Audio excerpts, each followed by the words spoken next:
পবিত্র মাহে রমজানে খুলনা জেলা শাখা বিএমটিএ উদ্যোগে টুথপাড়া কবরখানা রোডে ভ্রাম্যমাণ শ্রমিক, মজুরি, ভ্যানওয়ালা, রিকশাওয়ালা, শিশুসহ সকলের মাঝে ইফতার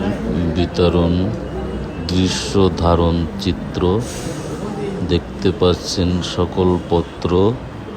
মানবিক বিএমটিএ সংগঠন খুলনা জেলা শাখা আগামীতে আরও অনেক ভালো ভালো দৃশ্য, ভালো ভালো কাজকর্ম আপনাদের সামনে তুলে ধরতে পারে এমন আশীর্বাদ আপনাদের সবার কাছে